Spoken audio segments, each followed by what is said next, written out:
Hello दोस्तों। जनवरी माह 2023 के जनमन पत्रिका का सार संग्रह आज हम इस वीडियो में देखने वाले हैं। जनमन पत्रिका क्या है, इसका क्या महत्व है, इसके बारे में आज मैं इस वीडियो में बात नहीं करूंगा।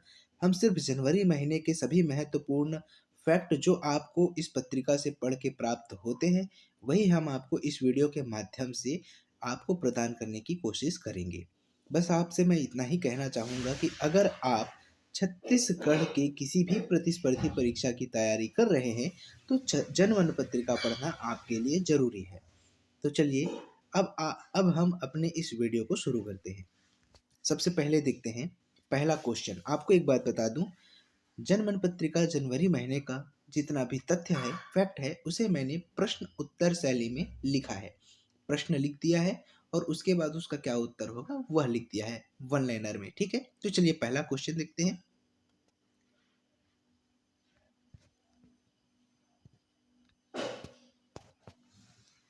देखिए, गत वर्ष में वन अधिकार पत्रों के अंतर्गत भूमि आवंटन 11.66 लाख हेक्टेयर से बढ़कर कितना लाख हेक्टेयर हो गया है।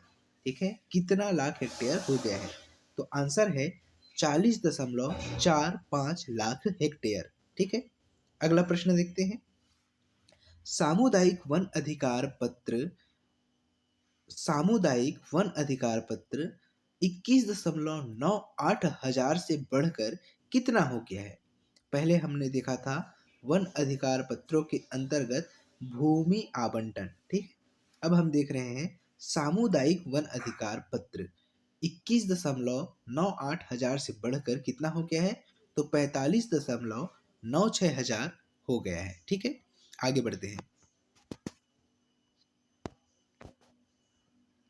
देखिए तीसरा प्रश्न देखिए, राज्य में प्रतिवर्ष छत्तीसगढ़िया ओलंपिक खेल का आयोजन किन दो माह के मध्य में किया जाएगा? ठीक है, तो सितंबर और अक्टूबर महीना। ठीक है, प्रतिवर्ष सितंबर अक्टूबर महीने के मध्य में ही छत्तीसगढ़िया ओलंपिक खेल का आयोजन किया जाएगा। ठीक, चौथा क्वेश्चन देखिए, छत्तीसगढ़िया ओलंपिक खेल में कितने पारंपरिक खेलों को शामिल किया गया है? ठीक है, छत्तीसगढ़िया ओलंपिक खेल में पारंपरिक खेलों को शामिल किया गया है। तो कितने पारंपरिक खेलों को शामिल किया गया है?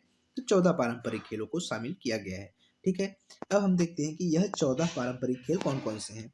तो देखिए, सबसे पहला पारंपरिक खेल देखिए, फुगड़ी, फिर लंगड़ी, फिर बिल्लस, पिट्ठुल, भौरा, गेड़ी दौड़, बाटी, खो खो, कबड्डी, गिल्ली डंडा, शंखली, लंबी कूद, रस्साकसी और 100 मीटर दौड़। यह 14 ऐसे खेल हैं जिसे छत्तीसगढ़िया ओलंपिक खेलों में शामिल किया गया है। देखिए, ये जो आंटी है ये गिल्ली डंडा खेल रही है। ठीक है, चलिए आगे बढ़ते हैं, अगला क्वेश्चन देखते हैं। क्वेश्चन नंबर 5 है कि छत्तीसगढ़ में राम वन गमन पथ की कुल लंबाई कितनी है? तो इसका उत्तर है 2260 किलोमीटर। ठीक है, इसके कुछ प्रमुख तथ्यों को देखिए कि छत्तीसगढ़ में कुल 75 स्थानों का चिन्हांकन किया गया है। किस हेतु? राम वन गमन पथ हेतु 75 स्थानों का चिन्हांकन किया गया है, जिसमें प्रथम चरण में 9 स्थानों का विकास किया जा रहा है। ठीक है, प्रथम चरण में 9 स्थानों का। अब इन 9 स्थानों में से सबसे पहले अक्टूबर 2021 से सर्वप्रथम चंद्रखुरी का जीर्णोद्धार कार्य आरंभ किया गया था, जो पूरा हो चुका है। ठीक है, अब दूसरे नंबर पर किसको पकड़ा गया है? तो शिवरी नारायण को। ठीक, सबसे पहले चंद्रखुरी का जीर्णोद्धार किया गया, अब शिवरी नारायण का जीर्णोद्धार कार्य स्टार्ट हो चुका है। ठीक है, चलिए आगे बढ़ते हैं। क्वेश्चन नंबर 6वां देखिए कि छत्तीसगढ़ का कौन सा स्थल श्री राम जी के वनवास काल के प्रथम पड़ाव के रूप में प्रसिद्ध है? ठीक है, कौन सा स्थान श्री राम जी के वनवास काल के प्रथम पड़ाव के रूप में प्रसिद्ध है? तो कौन सा स्थल है? सीतामढ़ी, जो कहाँ स्थित है? कोरिया जिले में। ठीक है, सीतामढ़ी कोरिया। ओके, चलिए अगला क्वेश्चन देखिए, शिवरी नारायण का उल्लेख किस पुराण में किया गया है? ठीक है, शिवरी नारायण जांजगीर चांपा में जो स्थित है, तो उस शिवरी नारायण का उल्लेख किस पुराण में मिलता है? तो स्कंद पुराण में मिलता है। ठीक है, 18 पुराणों में से एक पुराण है ये स्कंद पुराण, जिसमें शिवरी नारायण का उल्लेख मिलता है। ओके, आगे बढ़ते हैं। देखिए, 8वां प्रश्न देखिए कि याज्ञवल्क्य संहिता के अनुसार राज्य के किस स्थान की गणना तीर्थराज प्रयाग के रूप में किया जाता है? कौन सी संहिता के अनुसार? याज्ञवल्क्य संहिता के अनुसार, ठीक है। तीर्थराज प्रयाग के रूप में किसको गणना किया जाता है? तो शिवरी नारायण को, ठीक। तो अब याद रखिएगा ये शिवरी नारायण जो है इसको पांचवा धाम भी कहा जाता है। और पांचवा धाम तो 4 धाम कौन से हो गए? तो आपको याद होगा कि उत्तर में बद्री, दक्षिण में रामेश्वर, उत्तर में बद्रीनाथ, दक्षिण में रामेश्वर, पूर्व में जगन्नाथपुरी तथा पश्चिम में द्वारका, जो कहाँ स्थित है? गुजरात में, ठीक है। तो ये 4 धाम है। इन 4 धामों को आप जानते होंगे। और पांचवा धाम के रूप में किसे जाना जाता है? मध्य में छत्तीसगढ़ का शिवरी नारायण, ठीक है। तो शिवरी नारायण को पांचवा धाम के रूप में भी मान्यता है। ओके। अगला देखिए, भगवान श्री राम मांड नदी मार्ग से चंद्रपुर पहुंचे, उसके बाद महानदी मार्ग से शिवरी नारायण पहुंचे, जहां मतंग ऋषि का आश्रम था, ठीक है। तो शिवरी नारायण में कौन सा आश्रम था? तो मतंग ऋषि का आश्रम था। इस चीज को फिर से सुनिए और ध्यान से सुनिए कि भगवान श्री राम जो है वह मांड नदी मार्ग से चंद्रपुर पहुंचे थे, ठीक है। मांड नदी मार्ग से कहाँ पहुंचे थे? चंद्रपुर। और चंद्रपुर के बाद उसके बाद महानदी का मार्ग पकड़े और महानदी मार्ग से वह शिवरी नारायण पहुंचे, जहां मतंग ऋषि का आश्रम था।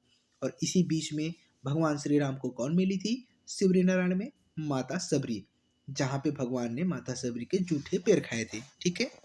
यह बहुत ही प्रसिद्ध कथा है, आप सभी को इसके बारे में पता होगा। चलिए आगे बढ़ते हैं। देखिए प्रश्न क्रमांक 9, छत्तीसगढ़ में पुरी के तर्ज पर रथ यात्रा का आयोजन कहाँ पर होता है? बहुत इंपॉर्टेंट क्वेश्चन है और घुमाने वाला प्रश्न है। जिसको नहीं पता होगा वह कंफ्यूज हो जाएगा। तो देखिए छत्तीसगढ़ में पुरी के तर्ज पर रथ यात्रा का आयोजन कहाँ पर होता है? तो होता है शिवरी नारायण में। कुछ लोगों का ध्यान गया होगा दंतेवाड़ा बस्तर में, जहाँ पे बस्तर का दशहरा होता है, पर वहाँ पे नहीं है। पुरी के तर्ज पर जो रथ यात्रा निकलता है वह निकलता है शिवरी नारायण में, ठीक है। ध्यान रखेंगे, बहुत इंपॉर्टेंट है। अगला देखिए, माघी पुन्नी का 15 दिवसीय मेला कहाँ लगता है? तो वहीं लगता है शिवरी नारायण में, ठीक है। प्रश्न क्रमांक 10वां देखिए कि राज्य का कौन सा स्थान 126 तालाबों के लिए प्रसिद्ध है? ठीक है, कौन सा स्थान प्रसिद्ध है? तो उत्तर है चंद्रखुरी, ठीक है। चंद्रखुरी कहाँ स्थित है? चंद्रखुरी स्थित है रायपुर में, ठीक है। कहाँ है? रायपुर में। और वही कहा जा रहा है कि 126 तालाबों के लिए कौन सा स्थान प्रसिद्ध है? चंद्रपुरी। और याद रखिए कि विश्व का एकमात्र कौशल्या मंदिर, भगवान राम और माता कौशल्या का साथ में जो मंदिर है, जो जिनका पूजा किया जाता है, वह कहाँ है?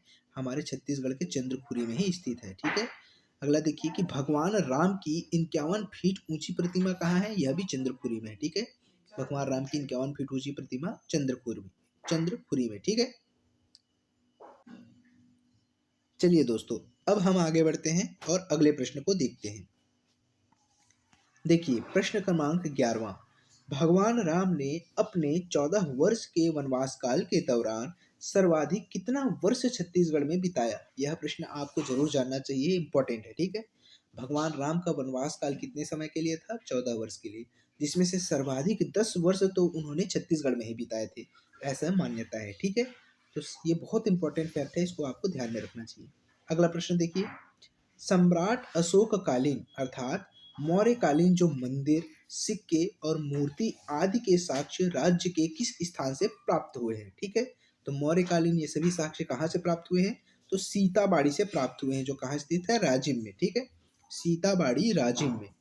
चलिए दोस्तों, अगला प्रश्न देखते हैं, प्रश्न क्रमांक 13वां, समर्थन मूल्य पर मिलेट खरीदने वाला देश का पहला राज्य कौन सा है?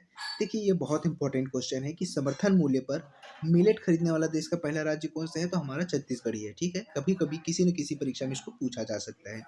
अगला प्रश्न देखिए कि एशिया का सबसे बड़ा, ये मिनट लिखा गया है, याद रखिए ये मिलेट है, ठीक है, मिलेट।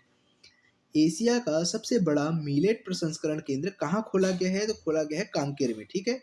सबसे बड़ा मिलेट प्रसंस्करण केंद्र कांकेर में खोला गया है और इसकी क्षमता कितनी है? तो 5000 टन इसकी क्षमता है। और इस मिलेट प्रसंस्करण केंद्र को खोलने वाली संस्थान कौन सी है? तो अवनी आयुर्वेदा द्वारा खोला गया, यह एक प्राइवेट लिमिटेड कंपनी है, ठीक है। चलिए आगे बढ़ते हैं और अगले प्रश्न को देखते हैं।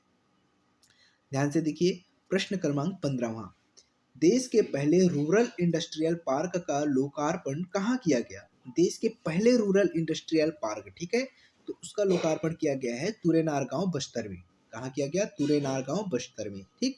आखिरी क्वेश्चन देखते हैं कि छत्तीसगढ़िया गमछा की लंबाई व चौड़ाई कितना है?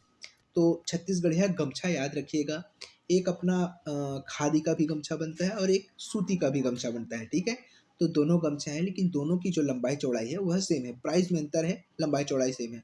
तो मेरे विचार से इसका अगर कोई प्रश्न बनता है तो इसका यही पूछा जाएगा कि इसकी लंबाई चौड़ाई का अनुपात कितना है। ध्यान में रखिएगा कि इस गमछे की जो लंबाई चौड़ाई है 24 इंच और लंबाई है 84 इंच। ओके, बस। तो छत्तीसगढ़ जनमन में जनवरी महीने के जनमन पत्रिका में बस इतना ही 16 प्रश्न आपके लिए ऐसे निकल के आए हैं जो परीक्षा की दृष्टि से इम्पोर्टेंट हो सकते हैं। इन सभी प्रश्नों को आप अच्छे से पढ़िए, समझिए। वीडियो अगर आपको ठीक से समझ में नहीं आया होगा तो इसको आप एक बार और देख सकते हैं, नहीं तो इसका ये जो पीडीएफ जिसको मैंने आपको पढ़ाया है, यह पीडीएफ मैं आपको टेलीग्राम में भी अपलोड कर दूंगा। तो आप इस वीडियो के डिस्क्रिप्शन में जाके देखिए, सबसे पहले आपको इसका एक लिंक मिलेगा टेलीग्राम का, जहाँ से आप इस पीडीएफ को प्राप्त कर सकते हैं। ठीक है, मिलेंगे अगले वीडियो में जिसमें हम बात करेंगे फरवरी महीने के जनमन पत्रिका का। तब तक के लिए धन्यवाद, शुभ रात्रि।